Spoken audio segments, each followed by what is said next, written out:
So, on paper, this new OnePlus 8T, it's so specced out that it kinda looks like it could eat the Google Pixel 5 for breakfast. For a similar price, you've got a 120Hz display versus 90, a quad camera setup versus dual, a 32 megapixel selfie camera versus 8, a high-end chipset versus a mid-range one, way faster UFS 3.1 storage, and a significantly bigger battery. And it doesn't really work the other way around. What does the Pixel have that the OnePlus doesn't? A water resistance rating?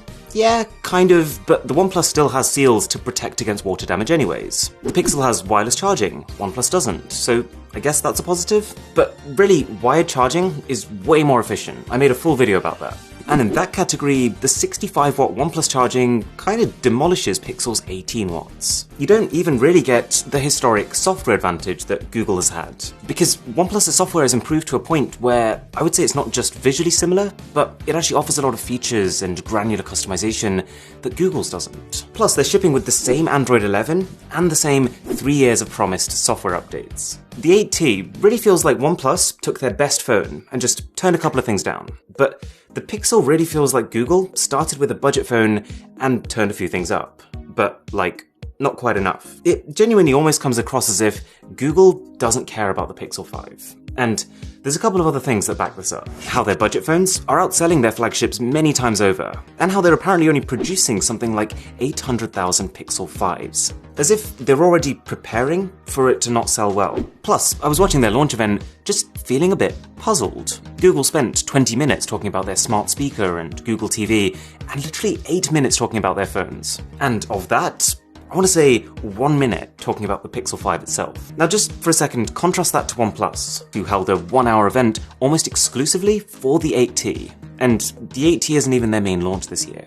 It's just a bit unusual. Even comparing the retail box of the two phones, it feels like we've got one scrappy company fighting to provide as much content and as unique an experience as possible at every step of the customer journey, versus a company who thinks it's just a box. It doesn't really matter what it looks like. So, as far as the mindset I had going into this, the promise of these two phones, it feels like OnePlus is ahead.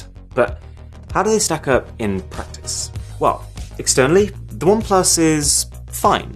I'm a fan of how the colour completely flips from blue to green depending on the angle you hold it. It feels tough and well made, but it's not an all-round upgrade. Compared to the last OnePlus 8, it's bulkier, it's heavier, and they swapped the slightly curved display to a completely flat one, which makes the side bezels look thicker. Plus, they just straight up got rid of that premium matte finish in place of a more standard glossy one. If I had to guess, they've probably done this just to give people a reason to still consider the more expensive OnePlus 8 Pro. Now, while this is happening, while OnePlus seems to have become more conventional, Google's gone rogue. The Pixel 5 is remarkably small for a flagship. It's got a fingerprint scanner on the back, in a world where literally every other Android has one in the display. It comes in this super unusual, almost recycled-looking sage finish, and the whole body is made out of aluminium. Which, it was a popular material back in 2014, but was phased out because of how metal tends to block the transmissions your phone needs to make. But seems like they figured that out here. And I will say that, from my point of view, almost everything about the way the Pixel 5 feels, the smaller footprint, the textured finish, is spot on. Kinda like technology meets nature, minimalist vibe. But I have also asked a couple of other people for their opinion, and their consensus was that it feels light and cheap, and that it kinda looks like a bathroom tile, which I now can't unsee. So fine, the feel of the phones is subjective, but as soon as you start to pitch these two against each other in any meaningful way, doesn't look good for Google. As I guess you'd expect, the smaller battery leads to less battery life. I cycled through a whole load of apps for a couple of hours, and even though the OnePlus has a larger, slightly brighter, and higher refresh rate display, it still managed to finish on 76%, while the Pixel was left with 72%. Also, OnePlus did this all while staying at a lower temperature, thanks to a redesigned heat dissipation system. Both have a pretty good dual speaker setup, but you can also tell that just because the OnePlus is a bigger phone, it's got more room to push air. So, it sounds a bit fuller. Have a listen. I walk to you so I can be close to you. I walk to you so I can be close to you. Plus, while I don't like making videos about specs, because really it is all about the end-user experience, the Pixel can't escape from the fact that it's got a chip that is 2/3 of the power, and storage speeds that is literally half as fast. This right here is Genshin Impact, probably the best looking Android game I've ever tried, and it's completely playable at absolute maximum settings on both phones. COD Mobile, again, can be played on the Pixel with every setting cranked to the max. The frame rate dips a little every now and again versus OnePlus, but it's pretty much smooth sailing. However, you notice a performance gap in other areas. While the Pixel 5 is, it's a pretty snappy phone, the OnePlus feels quicker when doing almost everything. Searching for things, the loading of applications, processing time for photos, it's not even close. I actually handed this 8T to someone who was a user of the already fast OnePlus 8. And one of the first things they said was, "Oh wow, it's even faster." Oh, and if you're enjoying this video, by the way, a sub to the channel would be super. But, niceties aside, I do have a bone to pick with both of these camera systems. They're both good cameras, but they're also both disappointingly unambitious. If you put the OnePlus 8T camera next to its predecessor, you might first think, wow, they've completely redone it, this is true next generation. But honestly, the biggest change is just the aesthetic. This main 48 megapixel camera is identical to not just the OnePlus 8 that came before, but the affordable OnePlus Nord, the OnePlus 7T before that, and the OnePlus 7 before that. It's 2.5-year-old hardware. And if that seems unambitious, then the Pixel 5 is even less so. This main 12.2 megapixel sensor is the same as the one seen on the Pixel 4 last year, the Pixel 3 the year before that, and the Pixel 2 the year before that. And fun fact, this sensor is actually smaller than the one found on the very first original Google Pixel. It's more like 4-year-old hardware. And if I had to guess, I would say that of any $700 phone on the market right now, no phone has a lower cost of parts than this Pixel 5.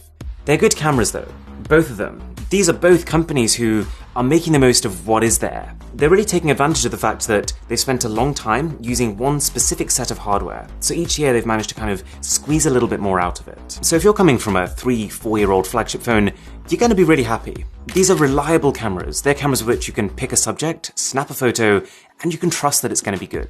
Sometimes the OnePlus is better. It generally gets in more detail, just being a larger, higher-res sensor, and actually both in the day and in the dark, thanks to a better night mode than the last phone. And OnePlus's dynamic range algorithm is a little more aggressive than Google's, so it often does a better job of keeping bright sky from overexposing. They've swapped out the 2-megapixel macro camera for a 5-megapixel macro camera, which means you can now get close-ups that don't completely suck. And the addition of a new monochrome sensor adds a hint of additional sharpness and detail when, I should say if, you decide to capture in black and white. Sometimes, the Pixel is better. In fact, the Pixel is better in pretty much every situation that relies more on software, like when you're taking portraits, or when you take night mode shots. While it does tend to get less detail, it will always nail the color reconstruction. And actually even flicking to the ultra-wide cameras, while OnePlus and many other manufacturers have a kind of color shift, the Pixel doesn't. I'm not kidding, the software on this phone is borderline science fiction. If you take a photo of a face, it can create a 3D model of it, and allow you to add in light that was never there. You can refocus photos you've already taken, you can eliminate color from backgrounds, it's so much fun. It's also got improved electronic image stabilization, which you can feel when walking around with it, and a new cinematic stabilization mode, which basically just slows the video down and adds artificial stabilization on top. But it works really well. In fact, never in my life have I seen software this capable on hardware this limiting. It's like Google figured out how to do magic, but then decided to only perform it at kids' birthday parties. So, the cameras of these two phones trade blows, but this is where the comparison takes a bit of a turn. See, alongside this $699 Pixel 5, Google also announced the Pixel 4a 5G, which is basically the Pixel 5 but loses 2 gigs of RAM, the 90Hz refresh rate, an official IP rating, and wireless charging. Now, that might seem like a lot of missing stuff, but it's $200 cheaper. Oh, and this phone has a headphone jack, which neither of the two we're comparing do. So let's just talk about pricing for a second. In the US, the OnePlus 8T is $749, while the Pixel is $699. So OnePlus is more expensive, right? Well, not really. The reason is that in the US, the only version OnePlus is selling is the top spec 12 gig of RAM and 256 gig storage option. But in other regions like the UK, where you can buy the base model with 8 gigs of RAM and 128 gigs of storage, like the Pixel 5 has, OnePlus is actually cheaper, which makes it a complete no-brainer. I'm not too bothered by its fast charging, but its better battery life, its 120Hz display, the chipset and the super fast storage are likely to mean a phone that will be fast and stay fast 3 years down the line.